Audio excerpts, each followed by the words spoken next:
Okay masters. సుఖాసీనులకండి. ఆలోచన రహిత స్థితిలో ఉంటూ శ్వాస మీద ఐ మీన్ ఆలోచన రహిత స్థితిలో ఉంటూ మెడిటేషన్ కన్నా ముందుగా బాబా గారి జ్ఞానామృతాన్ని మనం చదువుకుందాం. 40వ అధ్యాయం చదువుతున్నాను.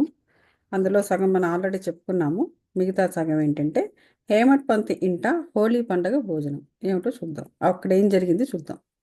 ఇక బాబా తన ఫోటో రూపమును సాక్షాత్కరించి భక్తుని కోరిక నెరవేర్చిన మరో కథను చెప్పేదాం. ఏమిటది? 1917వ సంవత్సరము హోలీ పండగ నాడు వేకువజామున హేమట్ పంత్కు ఒక దృశ్యము కనిపించింది. చక్కని దుస్తులు ధరించిన సన్యాసి వలె బాబా కనిపించి నిద్ర నుండి లేపి ఆనాడు భోజనమునకు వారింటికి వచ్చేదనని చెప్పాను. ఇట్లు తనను నిద్ర నుండి లేపినది కూడా కలలోని భాగమే. అంటే తన నిద్ర నుండి లేపడము అనేది కూడా ఆ కల్లో జరిగిందే. నిజముగా లేచి చూసేసరికి సన్యాసి గాని బాబా గాని ఎవరూ కనిపించలేదు.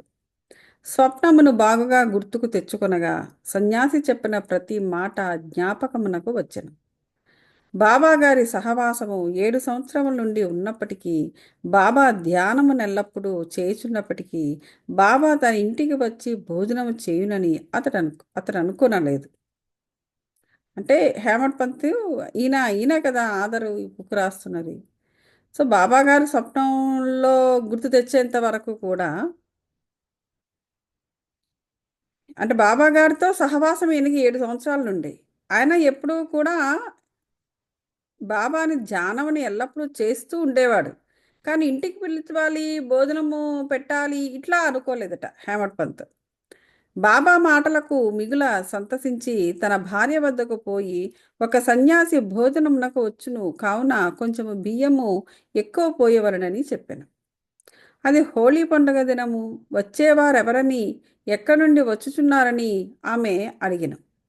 ఆమె అనవసరంగా పెడదారిని పట్టించక ఆమె ఇంకొక విధంగా భావింపకుండునట్లు జరిగినది జరిగినట్లుగా చెప్పనించి తాను కాంచిన స్వప్నమును తెలియజేశాను.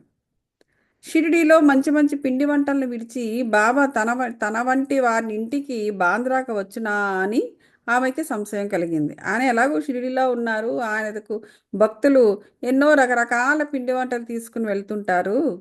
అన్నీ వదిలేసి మనలాంటి వాళ్ళ ఇంటికి బాంద్రా వస్తారా అని ఆవిడకు ఒక సంశయము. అందులకు హేమట్ పంతు బాబా స్వయముగా రాకపోవచ్చు, కానీ ఎవరినైనా పంపవచ్చును కనుక కొంచెం బియ్యము ఎక్కువ పోసినచో నష్టం ఏమీ లేదు అని. మధ్యాహ్న భోజనమునకై ప్రయత్నములన్నీ చేసిరి. మిట్ట మధ్యాహ్నమునకు సర్వము సిద్ధమయ్యను. హోలీ పండగ హోలీ పూజ ముగిసెను. విస్తళ్ళు వేసిరి, ముగ్గులు పెట్టిరి, భోజనమునకు 2 పంక్తులు తీర్చిరి. రెండింటి మధ్య ఒక పీట బాబాకు అమర్చిరి. గృహములోని వారందరూ కొడుకులు, మనమలు, కుమార్తెలు, అల్లుళ్ళు మొదలగు వారందరూ వచ్చి వారి వారి స్థలములను అలంకరించి కూర్చునిరి. వండిన పదార్థములు వండించిరి. అందరూ ప అందరూ అతిథి కొరకు కనిపెట్టుకుని ఉండిరి. 12 గంటలు దాటినప్పటికీ ఎవరూ రాలేదు. తలుపు వేసి గొండ్లెము పెట్టిరి. అన్నశుద్ధి అయ్యెను అనగా నెయ్యి కూడా వడ్డించారు. భోజనము ప్రారంభించుటకది ఒక గుర్తు. అగ్నిహోత్రునకు శ్రీకృష్ణునకు నైవేద్యమును సమర్పించిరి. అందరూ భోజనము ప్రారంభపోచుండగా మేడమెట్లపై చప్పుడు వినిపించెను. హేమట్ పంత్ వెంటనే పోయి తలుపు తీయగా 2 మనుషులు అచట ఉండిరి. ఆలీ అహ్మద్, రెండోవారు మౌలానా ఇసుమఫ్ జాఫర్. ఆ ఇరువురు వడ్డనమంతయు పూర్తి అయి అందరినూ భోజనము చేయుటకు సిద్ధముగా ఉండుటను గమనించి హేమట్ పంతును క్షమించమని కోరి ఇట్లు చెప్పిరి. భోజన స్థలము విడిచిపెట్టి మా వద్దకు పరిగెత్తుకుని వచ్చితివి. తక్కిన వారు నీ కొరకు చూచుచున్నారు కావున ఇదిగో ఈ వస్తువు నువ్వు తీసుకొనుము. తర్వాత తీరుబడిగా వృత్తాంతమంతయు తెలిపెదము. అట్లనుచు తమ చంకలో నుంచి ఒక పాత వార్తాపత్రికలో కట్టిన పటమును విప్పి టేబుల్ పైన పెట్టింది. హేమట్ పంత్ కాగితము విప్పి చూచేసరికి అందులో పెద్దది అగు చక్కటి సాయిబాబా పటముండెను. అతడు మిగుల ఆశ్చర్యపడెను. అతని మనస్సు కరిగెను, కండ్ల నుండి నీరు కారెను, శరీరము గగురుపాటు చెందెను. అతడు వంగి పటములోనున్న బాబా పాదములకు నమస్కరించెను. బాబా ఈ విధముగా తన లీలచే ఆశీర్వదించెనని అనుకొనెను. గొప్ప ఆసక్తితో నీకా పటమిట్లు వచ్చినని ఆలీ అహ్మద్ను అడిగెను. అతడు ఆ పటమొక అంగడిలో కొంటిననియు దానికి సంబంధించిన వివరములనియు తర్వాత తెలియజేసేదనను అని చెప్పాను.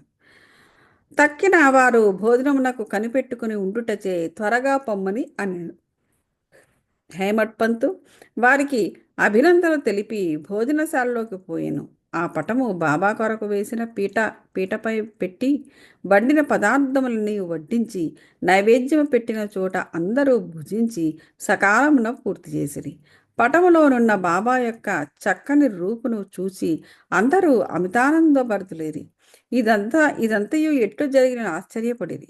ఈ విధముగా బాబా హేమట్ పంతుకు స్వప్నంలో చెప్పిన మాటలను నెరవేర్చి తన వాగ్దానమును పాలించినను.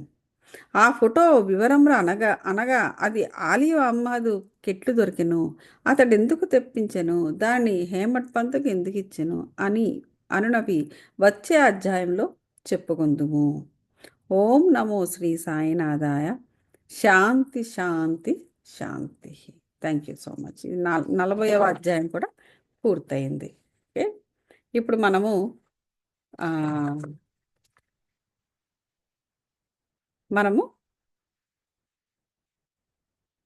మెడిటేషన్ చేద్దాం.